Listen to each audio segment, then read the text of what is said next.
Rio Hondo Prep football is one of the best kept secrets in all of Southern California.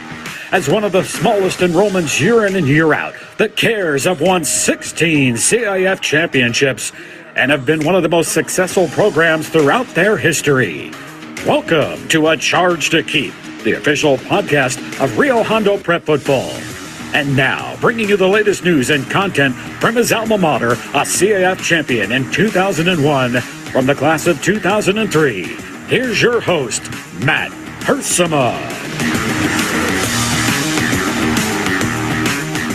What is up, Rio Hondo Prep football fans? Welcome to Week 5 and the 6th game of the 2025 season. Your Rio Hondo Prep Cares are 5-0 and clicking on all cylinders, or whatever the phrase might be, but 5-0, started slow. They've really picked things up here, and if you look back at some of those earlier season games, well, you can honestly say those are some pretty tough opponents where maybe it looked like Rio had some growing pains or whatever the case, but here we are now, 5-0, 5 games into the season, and I can honestly say now that we have that kind of body of work, it's been pretty impressive to see where this team has started and where they're at now. With the injuries, guys coming back. We talked about Peninari and Reyes coming back last week.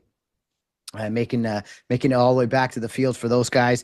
They were a joy to see on the field. We talked about kind of the different contributions of many different players that have seen playing time and gotten in there later in games as well. It's been a true team effort thus far, and I think all things considered, you got to be pleased with where the season is. It doesn't mean anybody is satisfied. There's plenty more big things ahead, and that starts this week with the homecoming game at Care Park in Irwindale, the second to last home game of the regular season. That is before the season finale against Santee High School, the makeup game, or the game that was scheduled after the Pasadena Poly cancellation a month or so ago. So that is what is in store for the Rio Hondo Prep Cares. They are 5-0, and they're taking on an 0-4 St. Anthony Saints team. And I know what you're thinking. We talked about this on the post-game show last week. Wow, 5-0 versus 0-4. There's not much to get excited about. Well, not so fast, my friends,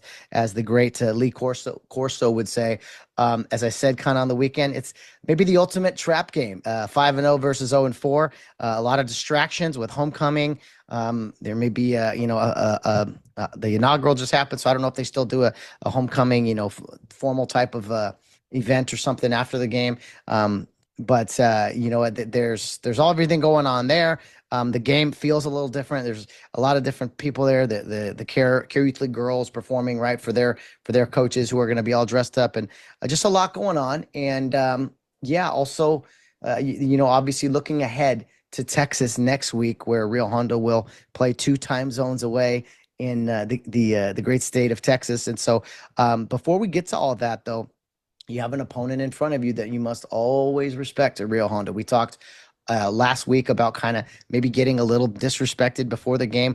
Rio has constantly kind of had a disrespect at them over the years with people the doubters, which again, we love. We welcome the hate. I want us to be doubted. We're at our best when that's happened. And even though we're climbing up the rankings and all these things, we're at our best when we're the underdogs. We're at our best when people are trying to intimidate us. Right. So, but if we're going to ask, if we're going to ask for, respect and demand it kind of with our play, we need to also respect who we're playing, and we're playing the St. Anthony Saints. So don't just write it off and be like, oh man, on paper. Well, guess what? The game's not played on paper. We could have a bad night. God forbid there's another injury. You just never know what could happen when you kick that football off. So you better come ready to play. The Rio fans, don't take any game for granted, let alone the homecoming game here in 2025. Let's go in with every game. It's one thing I posted, about Rio kids not taunting, Rio players just play football. Well, we need to respect our opponents at all times. So it doesn't matter who we're playing. Always go in with the right attitude. It's that consistency, right, that is Rio football, why it continues to be what it is today. We back down from an 0, but we also, we also don't, go into a game half-heartedly for anyone either. So I will say with the St. Anthony Saints, after looking at some of their scores, They have played some difficult competition, and we'll talk about that at the end of the show today, followed by, of course, an explanation point, a little reference there to the rules, and kind of maybe learning something that we saw last week in our game at Bellflower. But first, today, since it's a rather long interview I did with this individual, much like the previous pregame show, I want to get right to it. And, I thought I had two individuals I could have chosen from. This one went a little longer, about an hour. I was having so much fun with it. I thought it would fit better with the homecoming game versus next week. The shorter interview I have already scheduled or recorded, I should say. That one is a little shorter, so I'm able to maybe talk about the logistics of everything related to Texas and everything. So I'm always on top of things. I'm always on top of the schedule, and there's a method to the madness for sure. But this week we are going to be joined by Dave Joe from the class of 1991, was on that 1990 football championship team alongside some great teammates, Todd Carson, Rick Johnson, Pete Clark, Mike Whiteside, Bill Lee, John Lee, Rod Bazuzzi, just a ton of great dudes on that team. John Carrillo, trying to remember that entire banner. Of course, the great basketball team that they were in the 91 season, going to the CIF finals and eventually the Southern California regional final as well. So a great group of guys. But Dave Joe lives down in Orange County and has done well for himself and has been a big supporter, contributor to the Rio Hondo Prep football program. He's very good friends with Coach Mark Carson. And for those of you that don't know, he is the brother of Harry Joe, the statistician that you see on the sidelines there down at Rio Hondo, keeping track of all the great stats there. So David Joe, an incredible football player, just like his brother was a great player as well. But David Joe, a linebacker, tough as nails kind of guy that would do whatever was required of the team. A great teammate and someone that was ferocious, very played with tenacity, and we'll talk about all that here on today on the show.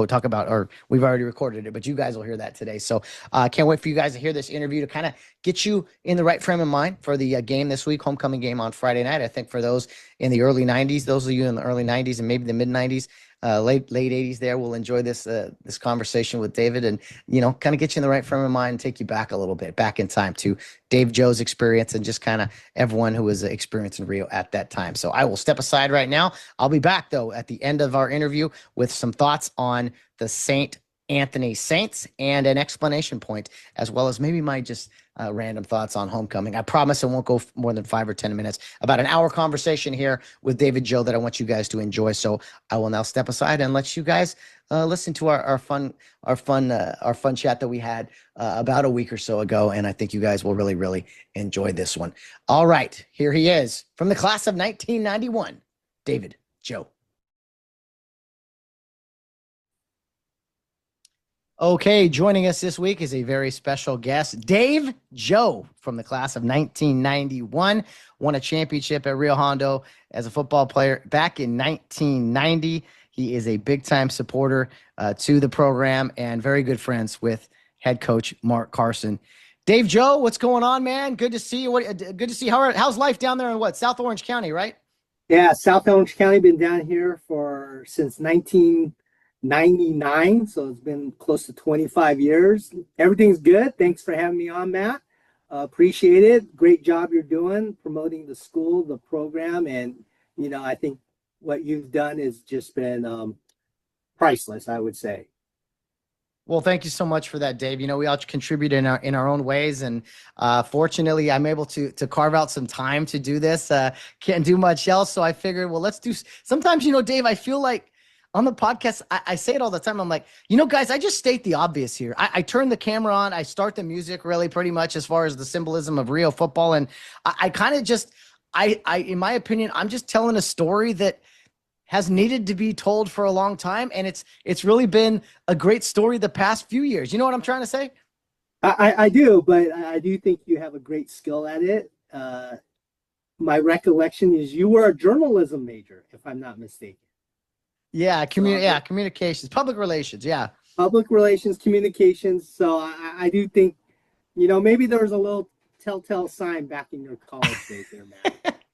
Hey, I appreciate that. You know, it's good to know that that degree got useful for something, right? I mean, putting the time in, and now I drive FedEx trucks, but I'm like, hey, I could use that degree for kind of this hobby of mine. But you know, I was I just Hey, I hear all these other sports local reporters making a career. I'm not ruling you out, sir.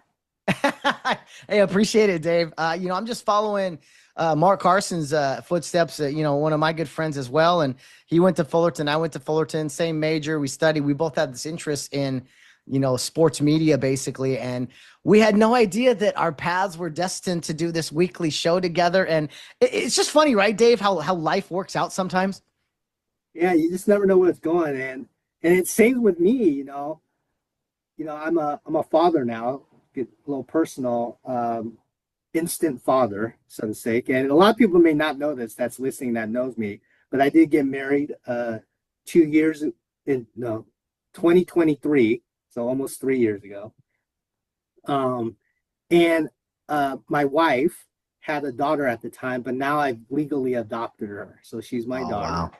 So it's a big thing, and she reminds me, and it just all these things. It's just funny how life, to your comment, how does life turn out?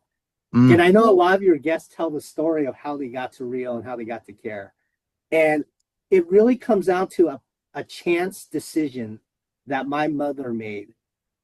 One decision as a parent set the course of where I am today at the ripe old age of 53. And I gave this whole speech at my wedding. A lot of the alumni were there, and it was literally that one decision. And I look back as now as a parent, I'm like, is this the one decision? If I get it wrong, is it going to set the path for my daughter where it could ultimately affect her, 50 years from now? I'm always scared of that decision.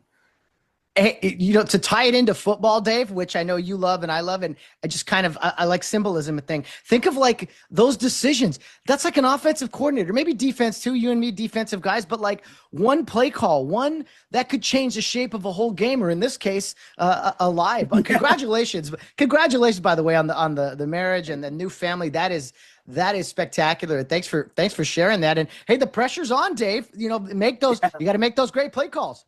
Yeah, so yeah, like one of the big decisions we made was putting in her a new school. That was a tough decision. It was a big decision in our family, and so far, year three, it's working out great. Working out, in my opinion. I don't know if Hey. hopefully the daughter shares the same opinion. When you're a teenager, you find value, when you're an adult, right? Yeah. And you have your own kids.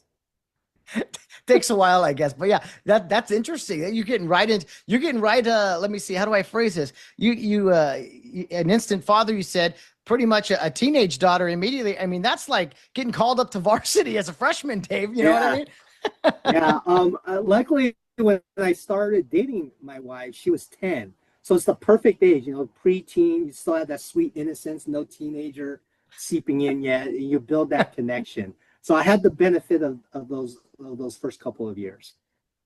Well, Dave, let's go back to that first decision that your mother made. Then that one decision that changed your life and a lot of people's lives forever. What exactly was that decision that your mother made? It was was it just some sheer chance coincidence thing that happened that day? It kinda. It was really my brother. So everyone knows probably my brother, who's the statistician of. So he's on the sidelines at every home game. So that is my brother.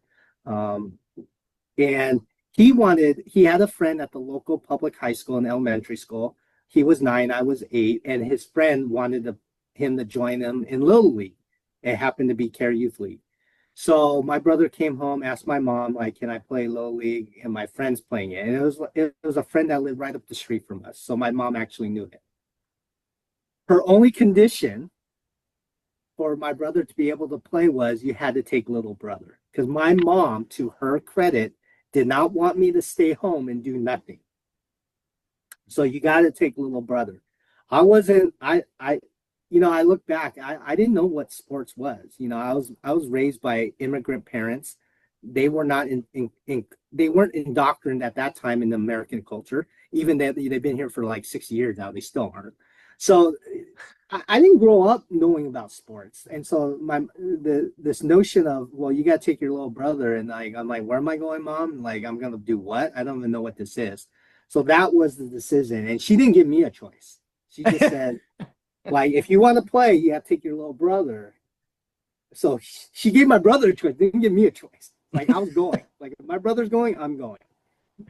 So that was it right there. That was it right there. And the irony of it now, Harry Joe's on the sideline recording all these stats and making sure all the kids, have their numbers right. And that first day he had to bring little brother little brother Dave along. So what's your first memory, or maybe not the first day, but the first early years of Care Youth League and kind of experiencing that all? So I grew up in the city of San Gabriel. So at the time, the club team there was Indian. I know you were a Gator. So at least I wasn't an Atlantic Pirate. I know you don't like those Atlantic Pirates. That's Pete Clark, my good friend Pete Clark. So I was on the Indians. So I was with Rick Johnson. Everyone, I think a lot of listeners know who Rick Johnson is. So he was one of my first early memories, because he was, even back then at 8-9 years old, by far the best player on the team. Like no questions asked. Like, there was not even a close second. So those were one of my first early memories. And at the time, I don't know if you remember a gentleman named Mr. Pat Taylor. Yes. I'm not sure. I don't think he's still around, but I don't think he's involved with the organization as much anymore. But I remember he was part of the Indian leadership, and he actually grew up on the same street as I did, literally across the street from the house I grew up in. He goes, that used to be my house. I was like, oh, so those were the little early memories. Walking up the street to take the bus, I remember that. Those early years, the bus pickup was critical because my parents were both working full-time jobs. Back then you could do it with the school pickups. I know it's a little bit more difficult nowadays, but also nowadays the parents want to take the kids to events. I still wish there was a pickup. I'm like my daughter's Uber service at this point. That was the number one factor for me too. My parents worked, and it was like, pick you up at school, take you home. So whoever came up with that years ago was a great idea. You said you weren't much into sports early on, but you joined Care Youth League. It's hard not to get involved with sports, Dave. Did you kind of soak all that up? And then obviously the camps and other things you had to enjoy as well. Yeah. So full transparency, did not enjoy the camps. I'm not an outdoor guy, Matt. Even to this day. I'm not an outdoor guy. I need some indoor plumbing. I need some air conditioning. I need a bed with a mattress. I'm with you.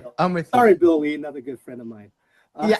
I don't know. I don't think I'm labeled. I don't think that would be labeling me soft. I'm just not a outdoorsy type person. The furthest I get to outdoors lifestyle is get me on the golf course. I could stay outside, from sun up to sundown on a golf course. Yeah. I've heard you can play 36 holes, no problem in a day. No problem at all. Yeah, no problem. Well, and I can walk them, no problem. Wow. But yeah, so as far as the sports goes, yeah, I didn't know about it, but what helped me, and it helped me throughout my whole career, even throughout high school, I was always in my opinion, I was a fast learner. If a coach told me what to do, I can change immediately and follow direction. And I think that was how I was successful. I remember one of my early memories was Mr. Chris Horton was one of my coaches. I think it was around 4th, 5th grade. He made me play quarterback. I had zero athletic ability. I couldn't even throw the ball. I couldn't grip and throw a spiral. The only reason why I played quarterback, well, you're the only one that can remember the plays. So that's why I played quarterback. We actually had someone that was a better passer. We would just pitch him the ball, and he would do an option pass when we needed a pass. So that was it. That was how we. So that kind of, and I look back in high school, it's probably why I was successful, because I was able to take direction from our coaches. And as you know, Matt, Rio coaches have always been top notch. That And is so, that's a tradition unlike any other, really. That is, when you look at the men that have led Rio, the assistant coaches as well, it really has been something that I hope parents and future, prospective students can really appreciate, especially in today's age. I want to say a few words about you, Dave, just real quick. They're not really my words; they're from Coach Carson. Even though you and I consider you a friend, and it's fun to talk Rio football with you. But I asked Coach Carson just, hey, what do you got on Dave Joe, just quickly, and he said one of our great supporters personally, and a great and loyal friend. And he, of course, also said a great player too, prototype of an RHP linebacker, smart and fast enough and tough as nails. So, yeah, I think that describes you perfectly. And I don't know, man. Did you kind of really learn to love football in high school, or did that kind of develop earlier? and developed earlier. I actually fell in love with football pretty early on in junior high. Um, and what's interesting is my love of sports wasn't, was competition. Trust me, at Rio, to be successful, you got to love the sport. You got to love the competition, which I did. Mm-hmm. But that wasn't the number one reason why I love sports and why I gravitated towards it. Yeah, and I know you've used this term a lot on the podcast, the notion of brotherhood, but that's what it was about. Being with my friends, connecting with my friends, and just being around those guys. And why did I excel? It's because I wanted to succeed, not for myself, but for them. Mm-hmm. And I didn't want to let them down. So it was more of that's what made me want to always try to improve, always be committed, and and try to leave everything on the field. It's so cliche. Well, talk about some of those teammates. You kind of were a member of a really special era, we'll say, at Rio, a very special class, or the surrounding classes. You mentioned a few guys already: Pete Clark, Todd Carson, Rick Johnson, Bill Lee. But if you could just talk about not just the class, but that group of guys that you went through high school with, and really put together some incredible memories, I'm sure, on the field, but also off, and became really lifelong friends. That brotherhood that we talk about was real and is still true to this day. Yeah, definitely still true to this day. I got, as I mentioned earlier, I got married in 2023. I have 5 groomsmen. 4 of them were all RHP alumni. So that shows you, after all these years, they were, Mark wasn't on them. He was in New York running around watching high school guys. So Andy Chang graciously stepped in for Mark because Mark, I was trying to get him to fly back, but it was a little bit too much to ask to leave high school guys running around New York City at the time. So I get it. So yeah, it's still there. And as far as you know, staying close and being part of a community, that's always part of me. And I owe a lot to the school. I come from my parents. One of the great things about the organization, my parents worked, and they would drop me off in the morning and not pick me up till after work every single day, and they didn't have to worry about if I was at a safe place or am I going to get myself in trouble. They knew I was on campus, and I wasn't going to leave campus, and they could rest easy on that notion. I'm not sure. You asked a lot of questions in that question, so I'm Sure. trying to answer all of them. Is there other aspects I didn't cover? No, I know. I kind of, when I get going here, I kind of get all over the place, but just kind of just focusing on your teammates and kind of what they meant to you, and some of the other guys. We both kind of mentioned some of their names just to kind of give people an idea of when you played and everything. But all I Sure. know is I look at that banner years in '90, and I see the guys, I see the names, and I'm just thinking, I was thinking to myself, man, what a great group of guys to just be in high school with and Yeah. have the. I'm. I mean, I'll say the list of names. I'll start with the ones that I think a lot of your listeners are more familiar with.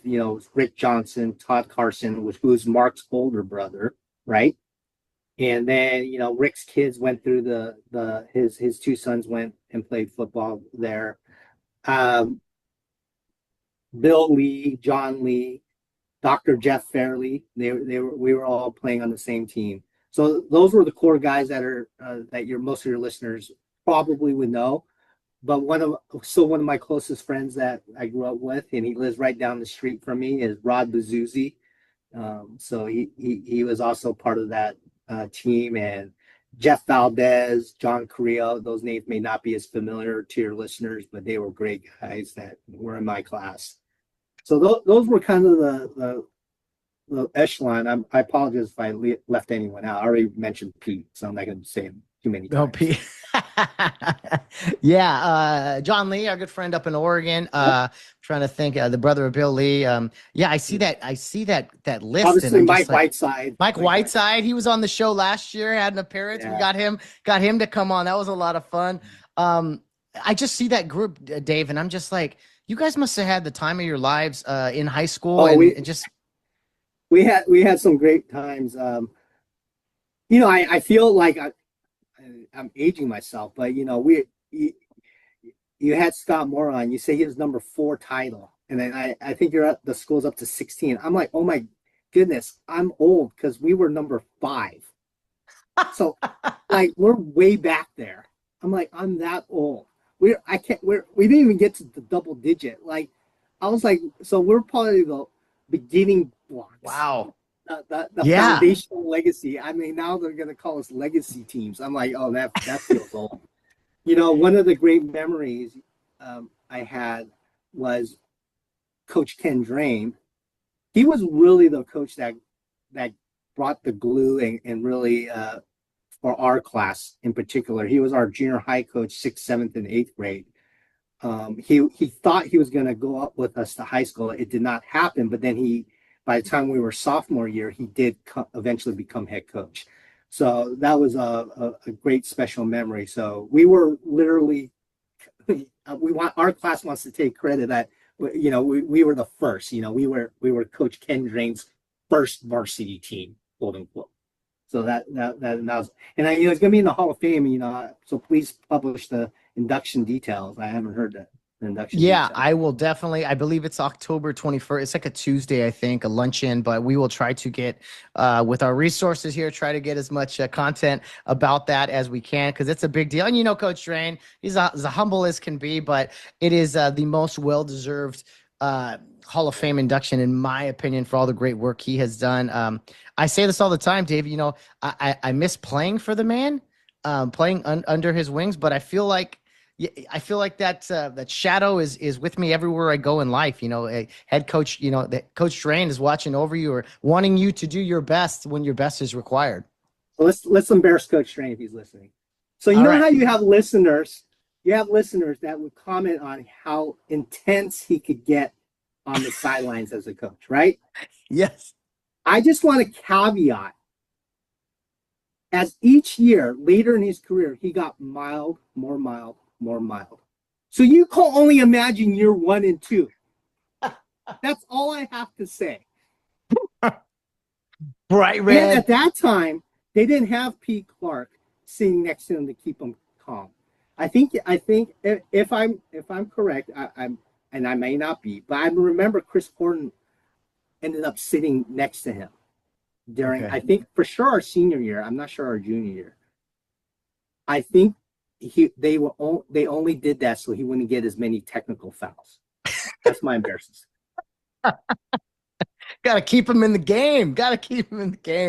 No, man. I remember, I played with his eldest, Devin Drain, when we were playing basketball, and we had not quite the run you guys did, but we were pretty good. And I remember well, I'm embarrassed my buddy Devin now. Devin liked to run his mouth a little bit on the court, and rightfully so. He was a great player. But I remember in summer league, he gets a technical foul, and I kind of get in his face. I'm like, hey, that's your dad's job. Let him handle things. And then I hear behind me a whistle, and I turn around, and Coach Drain's getting teed up also. I'm going, I've lost control out here. We got both Drains getting teed up. What am I going to do?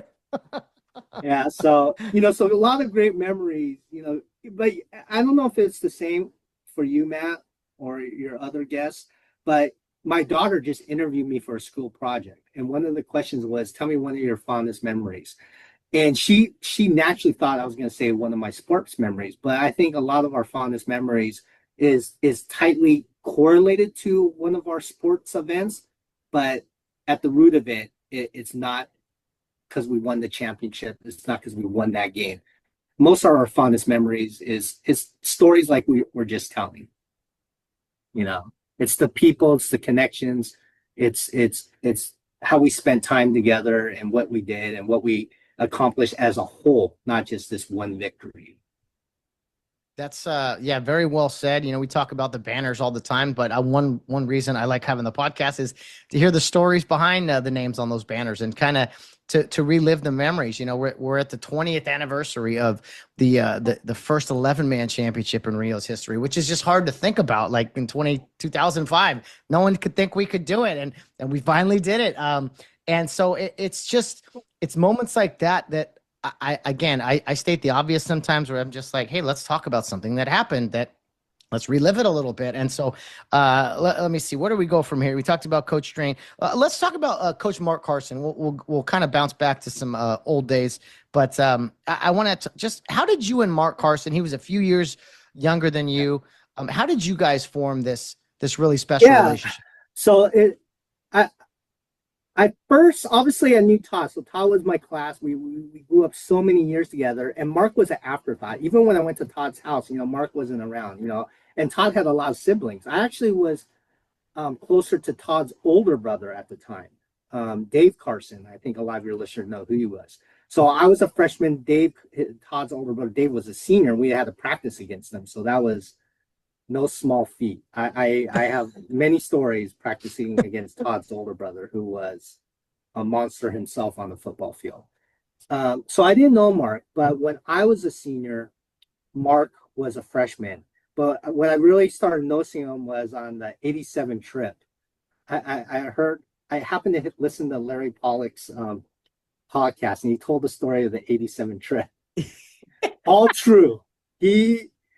So, he was the leader of that little kid group, and it was, he had the starring role in the play because it was called Gang in the White House. So it was about all these kids that ran around in the White House. He played, I think, the president's son, Teddy Roosevelt's son. So, and he was the leader. He was the star of the play on and off the stage, literally. So I was like, oh man, who's this kid? And let's embarrass Mark Carson. So I remember we were in Foxborough, Massachusetts. We tell this story even till this day. I know what you're gonna say. And he had this big solo, super high soprano voice, and all we would hear throughout the park. This is when we had the extended stay at Foxborough. It's a huge campground. We're called a couple thousand people. Big one. But yeah, it was a huge campground. It was an extended stay where we were there 3 or 4 nights. And by the 3rd or 4th night, all we would hear is all these cries of sweet little girls yelling for his name. Is Mark there? Mark! And that's all we heard. And we're like, what's going on here? So So he was quick. He was quick to shine in the spotlight quick. So he caught me on. So it's hard not to notice him there. But where we really got close was when I was a senior. He was our water boy when I was my junior year. So I got to know him when he was our water boy, but I really got to know him closer. I was a senior. He was actually a freshman. And one of my great memories was, I'll admit this, I had a little bit of abuse of power. So back then we had to sell ads as one of our fundraiser. So we had the old school printed lineup, and you would sell advertisements. And just like every high school, that's how the sports program rose money. You go to the local businesses and you sell an advertisement in your football program, on the banner of your stadium, whatever. Well, I was in charge of the committee. So the abuse of power was I had to assign people to the territories of where they're going to go to the businesses. So I always put Mark on my territory. Why? Because he was the most effective salesman in high school. Because as a freshman, he looked like this sweet, innocent guy that you could just not say no to. So I put him in my territory that way. And I partner, and then I say, hey, Pete, and then, of course I delegated. Hey, Pete, you teach Mark how to sell. So I would always partner up with Pete and Mark. And then I had a driver's license, so that we would drive out to Pasadena or whatever. And we just had a great time. We loved ad sales back then, because it was just like me, Pete, and Mark, and I have one partner that probably rotated in and out. But yeah, we had a great time, and I really got to know Mark then.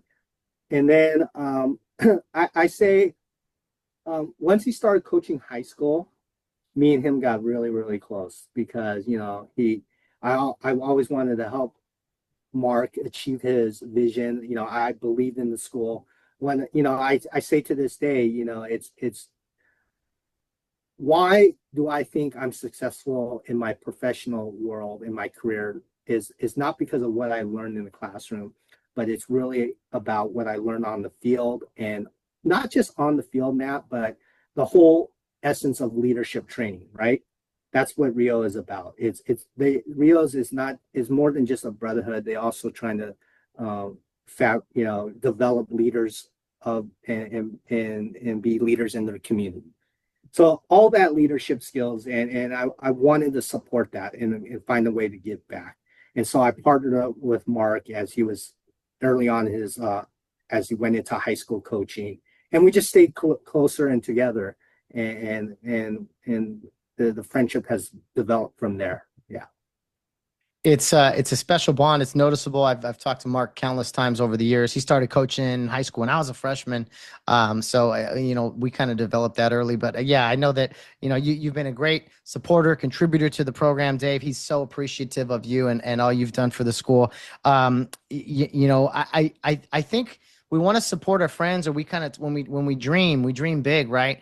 And there's moments where, okay, are these dreams realistic? I remember Mark one time, he and I were at football games, and we're talking about coaching one day, Rio, and he said, if we get 100 boys in the school, we can compete with anyone in the SGV. Now, that seemed impossible then. Where we're at now, only 70 boys. It seems like we are kind of competing with the SGV. And I don't know. I think Mark has taught me that you can dream big, and if you fall short, that's fine. But Mark's leadership with this team since, I think, 2017 as a head coach has just taken this program to new heights. And if you could just talk about where we've come from to where we're at these past, I'll say, 3-4 years, that has just been unprecedented. Yeah, I think, obviously he's building on a great foundation. So he had a big head start with a great foundation, and the culture was there. I think the system was there. The supporting cast was there. Let's not forget that. He didn't do this on his own, but he had a great supporting cast that was already there. So that's not lost upon it. And having that culture and system and infrastructure. When I say infrastructure, I'm talking about the Care Youth League program, the junior high program, playing tackle football, and then they're matriculating up to the high school. That was already there. He didn't have to necessarily develop that. Now he's working closely with the high school to get everything out of it. And I think what Mark has really done is he's not settling, right? You just talked about this great run of the last 3 or 4 years. Mark will tell you he's not done. He still wants to do more, right? Yes. And that's the mindset he's always had, to your point. And I think that's a big, now that is Mark, that is him, taking what he I wouldn't say given, because he earned it, right? He earned it. So he wasn't given this opportunity. He earned the opportunity, but it's his drive and his mindset that has really taken this opportunity that he's earned, and he's really maximizing it. And that's very impressive from what I've seen in the last 3 or 4 years. And you talk to the players, and you think about how I speak about Coach Ken Drain, and how everyone in my class speaks about Coach Ken Drain. And I see and I hear stories about Mark's former players talking the same way. And that's the true measure, right? It's not the wins and losses, it's not the championship banners, but it's when you talk to those players and what impact has he had. And I think he's having that impact. One last embarrassing moment. Ken Drain, if you're listening, he went to my wedding. I'm very glad he did. I had to convince him to stay for the reception. I go, you got to stay for the reception, because he was ready to go right after the ceremony. It's a long drive. It was down his first guy. And I'm looking at his wife. You got to get him to stay. So I got him to stay for the first part of the reception, because I had a special toast for him. And yeah, so then I said, okay, thank you for staying, and blah, blah, blah. And then Mrs. Drain sold him down the river. Mrs. Drain goes, you made him cry. I was like, what? No, not tough Coach Ken Drain. He doesn't shed tears. What are you He talking doesn't about? shed tears. Yeah. Oh, we love him so much. That retirement was a retirement party we had for him a few years ago. Dentacare Park. Yeah. Yeah. That was. That was a good time. A good time seeing so many faces, from under here. And if you remember, we all signed we signed like a piece of the floor. And who was it? Ken Lee. He put his name right in the middle of the crest. I was like, come on, bro. What is up with that? Like, he's Yeah, like, love all Ken. about you. You gotta love it. You gotta love it. Dave, I know you may not be able to watch in person, but watching this team the past few years, they're such impressive young men watching these guys play. And as a former, RHP, great player yourself. I mean, do any guys stick out to you? Noah's the obvious, I gets mean, all the headlines, but yeah, unbelievable. Noah's the obvious. Noah's the obvious one. There's no question about that. Um, I did go to the championship game, the state one, Mhm. last year, or yeah, the one that was last year, Yeah, the Long one Beach, that they man. lost. Yeah, yeah, the 1 yard line. Ugh. Yeah, the funny story. I was sitting with Rob Bezuzzi and Larry Pollock, watching the game, and they're like, "Are they going to go for two?" I'm like, "What do you mean?" Coach Carson is 100% going for two if we score. Like there Yeah. is no question. Really, they're gonna go for it? I go, yes. He's not gonna try to extend this game. He's gonna try to Yep. end it at two. But yeah, Noah, the Curtis brothers, Oof. those were the questions. I'll tell you the player that stuck out in my head. Number two, the Tyler Dang kid, Tyler Dang. because he is. Uh, I when I look and I watch, I'm like, I see myself on film. Like that was me. Like I was a short little Asian kid, you know. A short little lightweight Asian kid, but he plays tough. He Ooh. plays tough. Yeah, So you know what? Tyler's not so short. He might be a little skinny, but he's in there blocking. He could do it all. That catch he made in overtime. And hey, you brought it up, Dave. I mean, we got some. I'm just gonna say we got some Asian ball players on this team. You got Elias Hart, Tyler Dang, Ethan Lowe. We got some dudes. Hey, Rain Pollock. I don't want to dive too much into this, but I'm just saying. I'm just saying. so anyways, Tyler, he definitely sticks out. Rain. I watched him growing up because he would visit Rob Bezuzzi a lot. I remember him as a little kid. He would watch his older cousin CJ Bezuzzi, who's Rod's Oh, oldest son, and he was a beast on the football field. And I remember Rain just looking up to him, and it's great to see how Rain is really grown up and is really loving the sport and doing well.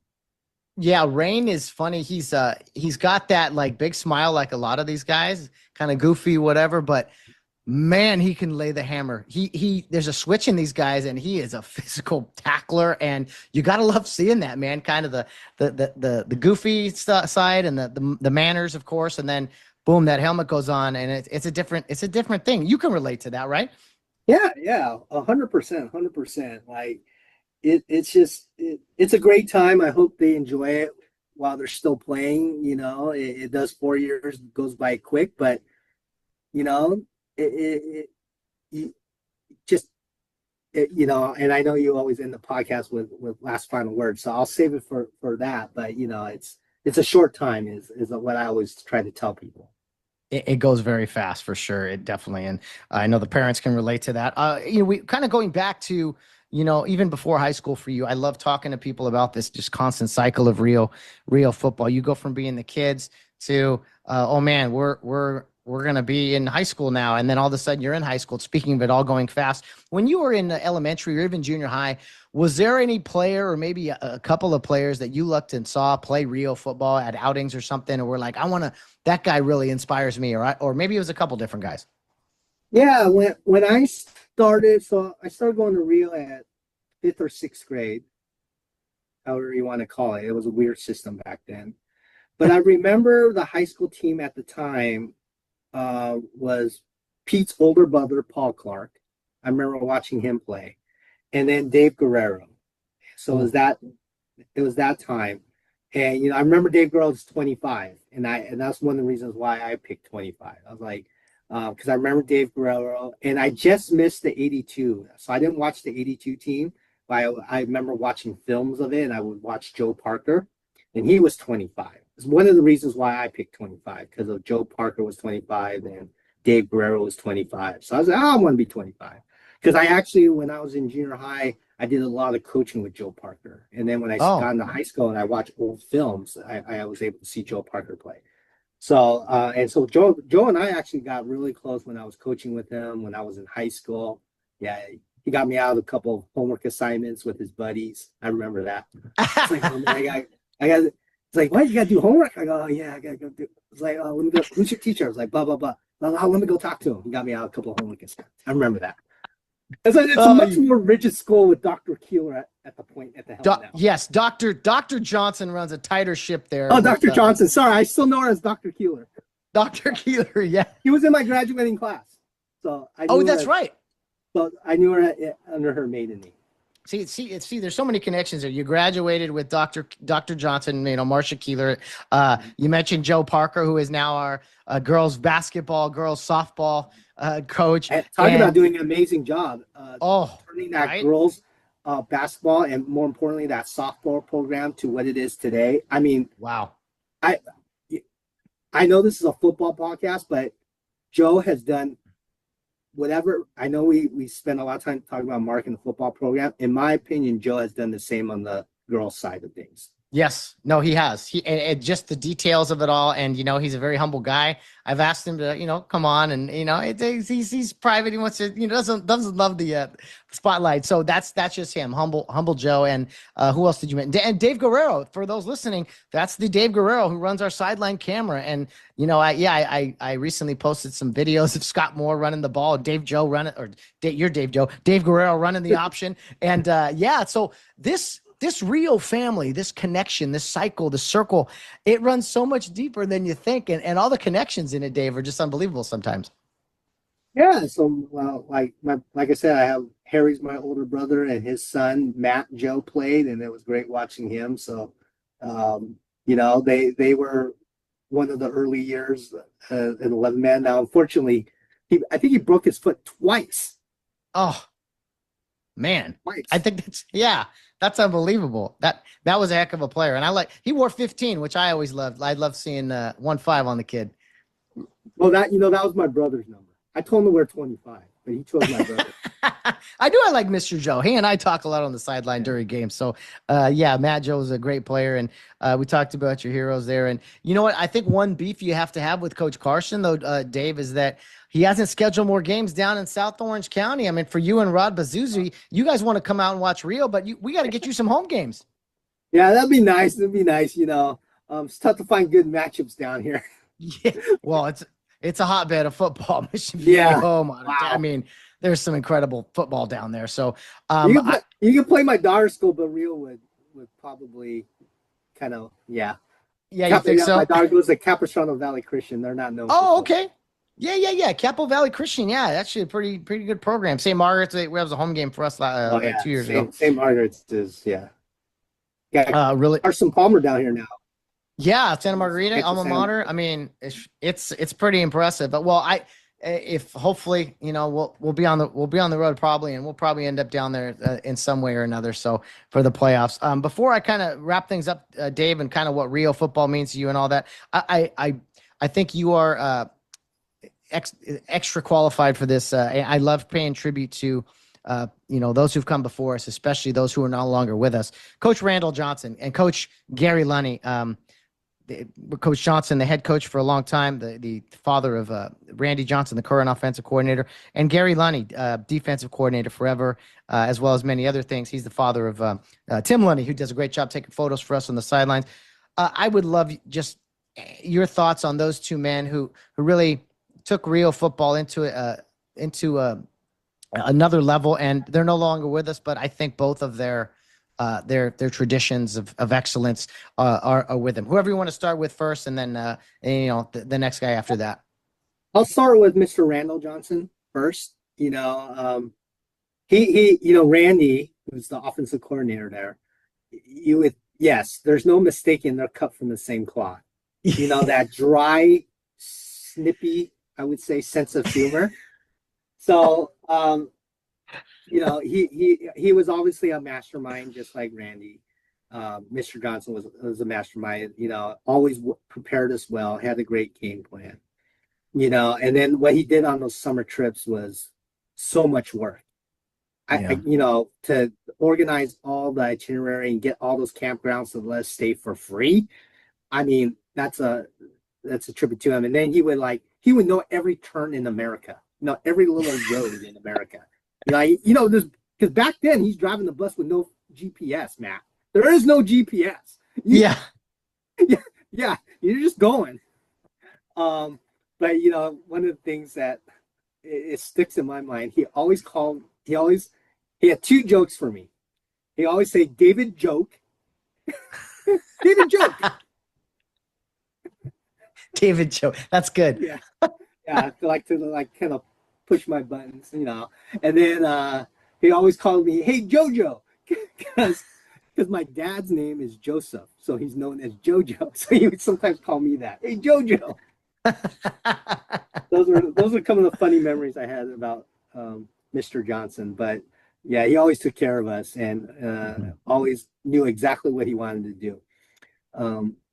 But you know, yeah, but you know, just like today, you know, our playbook is like 1 page long, right? Yeah. Yeah. It's So impressive. that's how And it was yeah, back then. But no, and to see those two. but it's not a deep playbook. So where I see Randy and his dad will really make the difference, they didn't need a deep playbook because they knew which plays to call and when. Mhm. They knew how to set up the other team for the counters, when to run the sweeps, and then when to run the counters. And that's all you need. And they knew how to coach the execution part. And that's it. That's why you don't need a deep playbook. That's it. Gary Lenny, I don't know if your listeners know this, but my brother is married to Mr. Lenny's daughter, oldest daughter. So I got to know Mr. Lenny well because he would be at all the major family gatherings, even after I got out of high school and throughout my adulthood. So, you know, he was great. You know, I was a defensive minded player. You know, he was our defensive coach. And, you know, I never really got chewed out. And I think it's because I kind of always did my assignments. You know, I excel not because of my athletic ability, because if you told me to do something, I was going to do it. So I don't remember ever getting chewed out. The only question I have for him, and Joe Parker, I think, had to intercede. I'm not sure. I've never asked Joe about this. My sophomore year, I played as a freshman. I played JVs and only went up to play kickoff coverage, special teams on varsity as a freshman. So I didn't get much playing time. But as a sophomore, then I was a starter. He didn't put me at linebacker, and I had played linebacker my whole junior high career. I had played linebacker my freshman year on JV. He feels like you're no longer a linebacker. You have to go play safety. Now I'm in open space, 15 yards away from the ball. I don't even know what I'm doing. But I actually start the season at safety. Struggle because didn't know what I was really doing. And so I like, why am I not playing linebacker, Rich? You're kind of small. It's kind of what he told me. You know, I was too small. I'm like, really? That's why? And I think Joe Parker actually, I think, said something to Missionary, like, you know, you have Dave at safety. He's not going to do anything back there. If you want him to do something, you got to put him at linebacker. Eventually, I think by the second or third game, I was at linebacker, and I just stayed there for the rest of the career. But I remember. But most of my memories with Mr. Lane were actually in music class, not on the football field, because we were rascals in high school. Oh, and he would, when he get on his football mentality in choir, ooh. like he would just sit there at the piano with game face and not even say a word. He was just staring into the piano with his game face, and it would literally be like silence for 3-4 minutes. He would just sit there with like, I'm trying to calm myself down so I don't explode on you guys.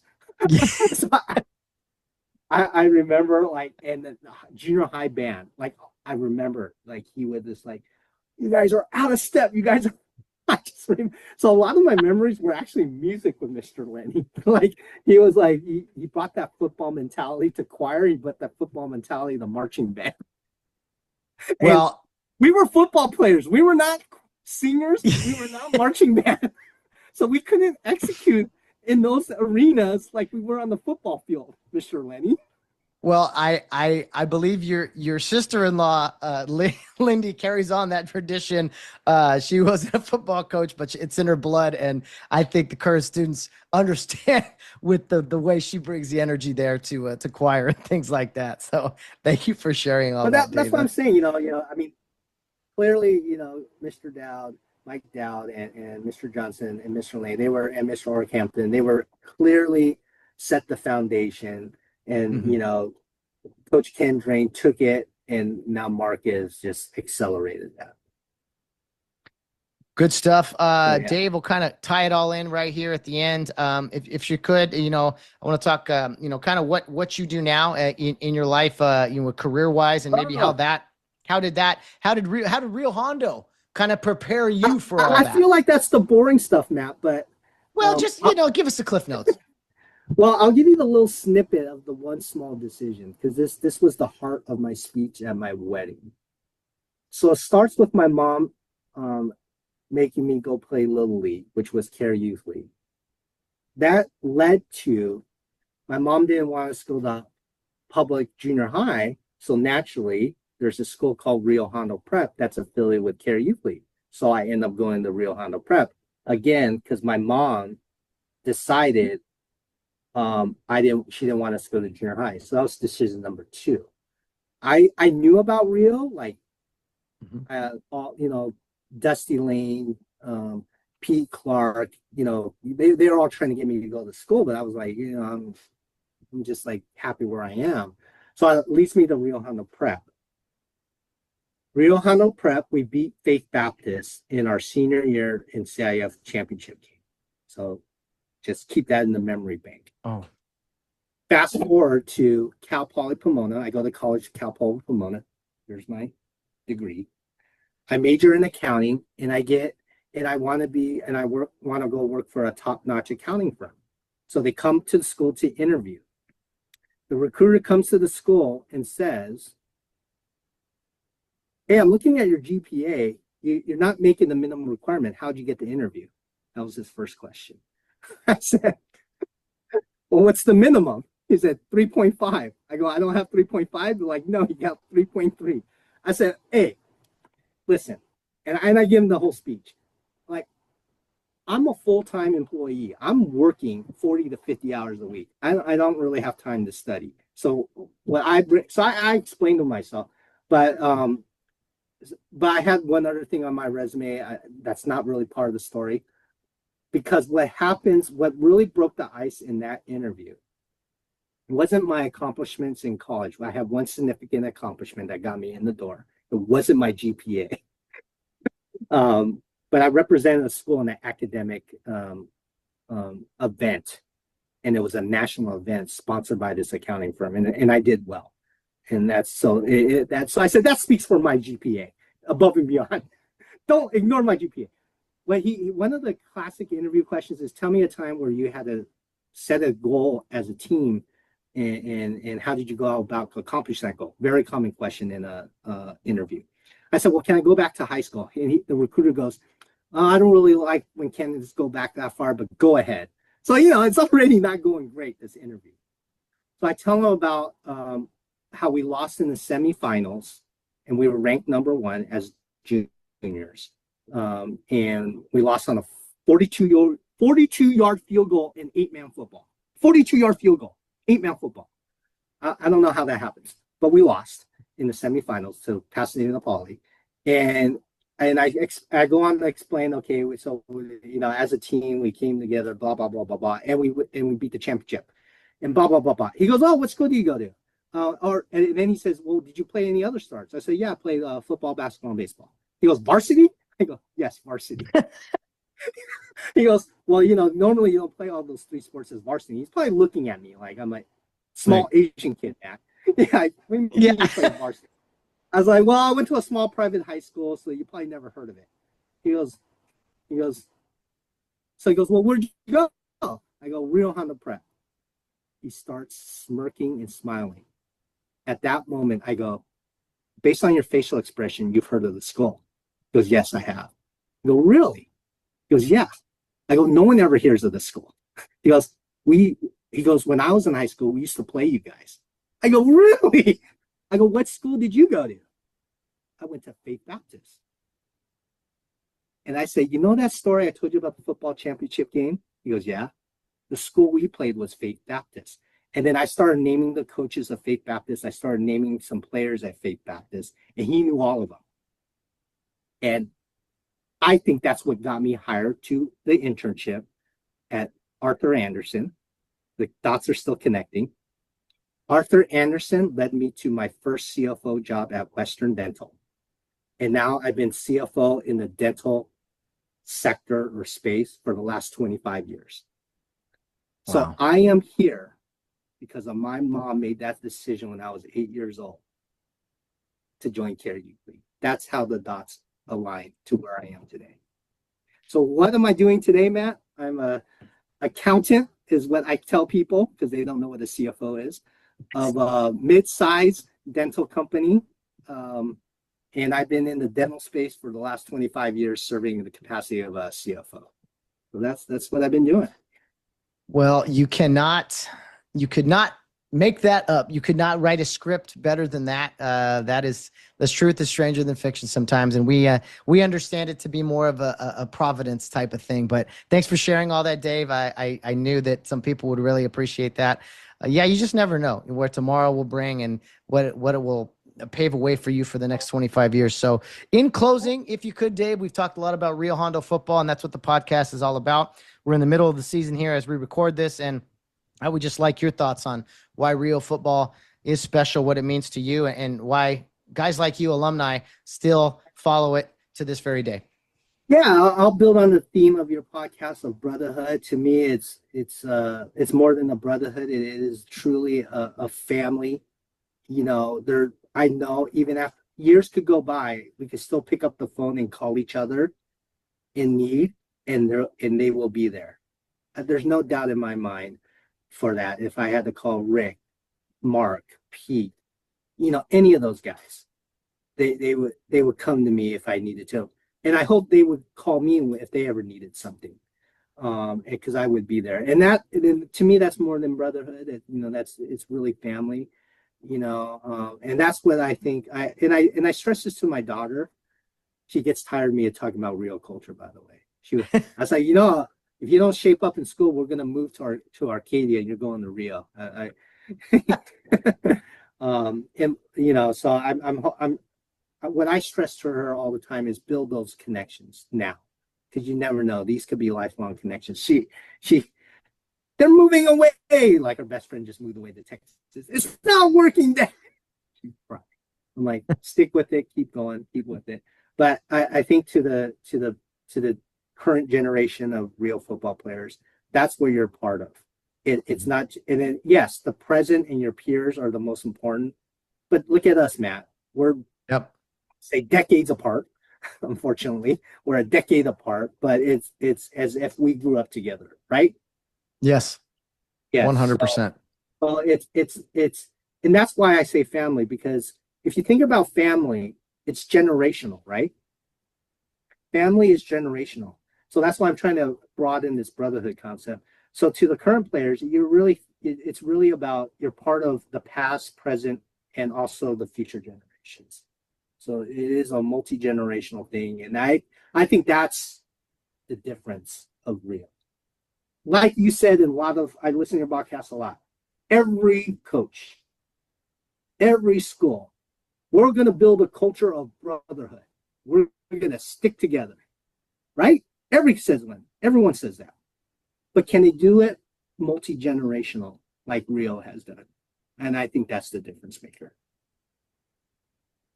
That is definitely a great way to finish things off. Dave, Joe, it's been a pleasure, my friend, talking with you. Selfishly, I just wanted to have a conversation with you since we haven't talked in a while. And I hope if you get out to a game, I see you on the sideline. Looking forward to a firm handshake and a hug from you, my friend. This has been a blast talking Rio football with you. All right. Well, take it easy, Matt. Thank you for having me on. I hope your listeners can endure this 1 hour interview and get it all the way to the end. If not, tell them to fast forward to the last 10 minutes. There you go. Thanks, Dave, Joe. We'll see you soon, man. All right. Bye-bye. David Joe, or should I say David Joke? That was some great stuff there. Dave Joe coming on the show. Great hearing the stories from Coach Lunny, Coach Johnson, some of those legendary teammates of his. And you're right about that, Dave. It's the brotherhood is real, whether you played together on a team coming up through the program, or like guys like you and me, just members of the alumni that you just gotta kind of give each other that look, and you just kind of know, yep, you're one of us, and that's a good thing. And so, always great catching up with members of the alumni. I thought Dave Joe was fitting for the the homecoming episode here, as so many alumni will be out in full force for the big homecoming game. And I remember those homecoming games at Care Field there in Arcadia on campus. Usually there was a JV game at 4 o'clock, and the barbecue would be going there when we'd be doing these Santa Maria barbecue, the tri-tip. I remember a lot of different dads over there. Mr. Olivas, I think, was did it for years. I mean, we're talking miles of meat. Just the smoke filling the school was always cool, and you just knew something big was coming. The paint crew working all night, usually painting the field to perfection, as well as including some really cool how should we say, designs that were tied into the theme. So I happen to have some information regarding the homecoming festivities and kind of the big halftime show that is, another big thing at Rio. I don't know how they were able to convince the officials that this halftime show goes on for so long, because when I was officiating, I tell you, it was like, you have 20 minutes, and if you can't do it, and then too bad. So it's a big production at Rio, and I think they do a great job communicating to the officials and to the visiting team and all that. So going to be standing room only, I'm sure. Very crowded environment, but hey, we wouldn't have it any other way. And like I said, second to last home game. And as we've seen in the playoffs, well, you never know. So homecoming just always is a fun time. It's nice for the ladies. I know. I don't know. I was never their shoes. I didn't have sisters or any of that. So I don't know if they enjoy getting all dressed up and doing this stuff, but it seems like they do. It's some great photos. I know the parents probably really like it. So a big event that is going on during the football game. We are there for the football. Don't never forget that. Prioritize it and everything.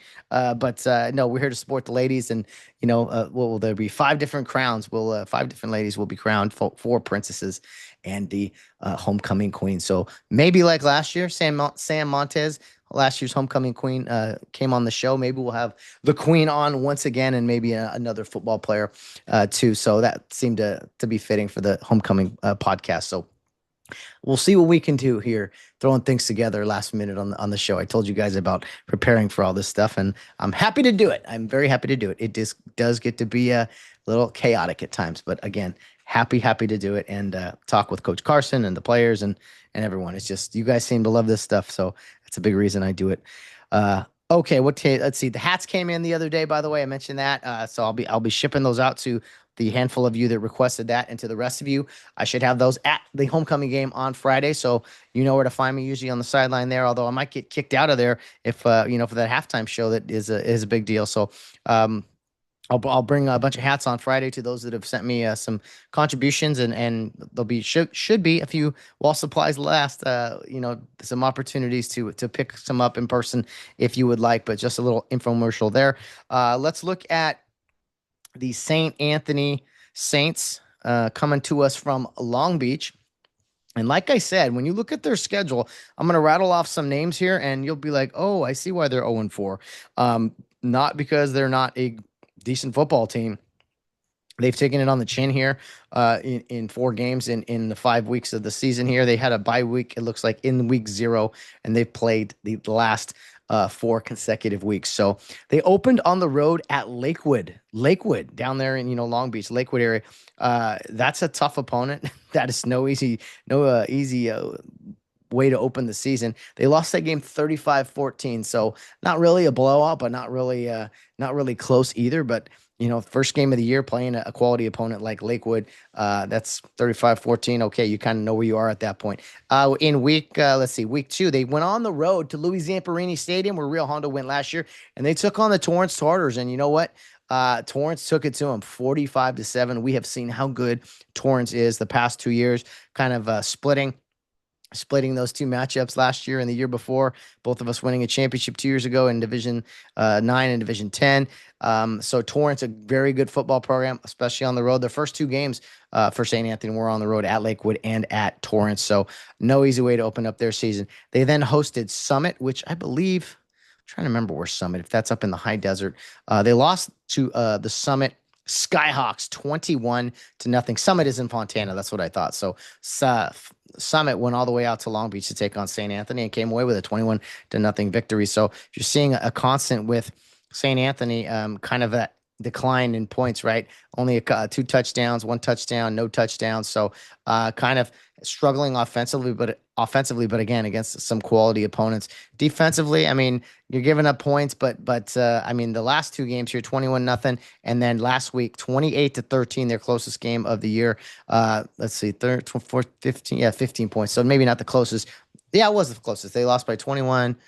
38 and 21. So this was a 15-point game, 28-13 to Valley Christian of Cerritos, who I would love to see Rio Hondo on their schedule someday, or vice versa. But this was last Thursday, it looks like, and they lost that game 28-13. So unfortunately, there are no stats here on Max Preps for the St.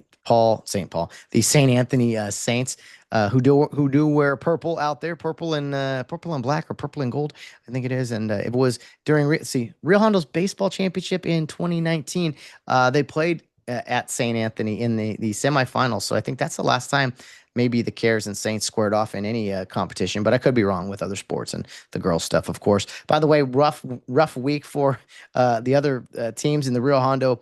The world of sports last week. The volleyball team lost a couple of playoff games to some prep league rivals. They went 0-2, and I don't know if the Lady Cares won a match or not. But then our junior high team, they lost on Saturday to Viewpoint, so a tough break there. The freshman team did not play because Bellflower canceled at the last minute for some reason. But anyway, so not a great week of sports going on, but there's always this week, and hopefully you guys are getting out to support the volleyball team. Which I did play. Let's see, they play. Well, I don't know if they play again later in the week, but the volleyball team, the junior high football program, the freshmen, there's a lot of ways to get out and support Rio Hondo. So be sure to check out those schedules accordingly. Okay, so Valley Christian 28-13. And then I look ahead at to me, this is a program that takes football seriously. And I know you may not understand what that all means sometimes, but if you look at their schedule after us, this is the league that they're in. All Catholic schools, I believe, here, but Crespi, Cantwell Sacred Heart, LaSalle, Salesian, and Harvard Westlake, which I'm not sure is a Catholic, but is private. So that's a tough league, a tough schedule, all in all. So this team, I think, will be battle ready by the postseason. By the I should say league play in the end of it anyway. And if they get into the postseason, it's 0-4. And for those of you out there, the way it works for most leagues, and Rio Hondo, I really wish we could get in a different league. Only a 2-game league schedule as of now with 3 teams. Used to be 3 with being in 4 teams. Most leagues out there are a 6-team league. So you have 5 non-league games and then 5 league games. And so this point of the season is typically like, the midway point. A lot of teams have buys this week. So maybe we'll get some more faces in the media or just football fans coming out to Care Park in Irwindale. But this point of the season, you kind of turn the page on what was in the non-league, and you're transitioning into league play. Well, Rio still has those non-league games going, and you just heard the league schedule there for St. Anthony. So they would like nothing more than to get a win on the road against Rio Hondo on their homecoming. We've seen Rio Hondo get upset at homecoming multiple times. There was a little curse going on there for a while when I was going to school. I don't know if we were distracted or what it was. So anything can happen on the homecoming night. So let's just stay focused out there and do what we got to do. But come ready to play. Real faithful. There'll be a lot going on, but let's try to continue our routine as well. Although there'll be, I'm sure, other props and other things going on. The ladies will be dressed up and pictures everywhere, but there'll be a football game going on as well. So let's make sure to keep that in mind at all times on Friday night. So a fun night ahead with the St. Anthony Saints coming to Rio Hondo for the 6th game of the Rio Hondo Prep season and the 5th game for the visiting St. Paul Saints. Okay, that's about it for the preview, I guess I could say, of the St. Paul. I did it again. The St. Anthony Saints here in week number 5, and then of course next week is the big one down in Texas, but we won't get to that too soon. Not even mention it any more than I just did. So first things first, homecoming 2025 on Friday night. Okay, explanation point time as I finish things up here, and I'll be very brief this week. Again, I mentioned a lot of this on the post-game show with Coach Carson and talking to the players and kind of the intimidation tactics and kind of what I would have done as an official with what was going on. You guys saw it firsthand on Friday night, back-to-back unsportsmanlike conduct fouls. And you got to know the difference. I've said this before, fans. You got to know the difference between unsportsmanlike and personal foul. Both of them major penalties, 15 yards. Personal foul is a physical act. It's a late hit. It's a personal foul, face mask. Usually a personal foul is something safety related. A blindside block, a hit to the head, whatever you want to call it, a block below the waist, that's a safety issue. But these are all football physical acts. Unsportsmanlike conduct is generally a non-physical act. You might bang, two guys are pushing and shoving or something, not quite fighting, which would in fact be unsportsmanlike, flagrant, and you'd be ejected for that. But guys are pushing and shoving, you might go unsportsmanlike only for this matter, that you're likely gonna offset the fouls, right? Oh, he did it. Well, if you call them unsportsmanlike, then at the very minimum, you each have an unsportsmanlike. And as you guys saw on Friday night, once you get 2 unsportsmanlike penalty fouls, you're done. That goes for the head coach. That goes for any individual player.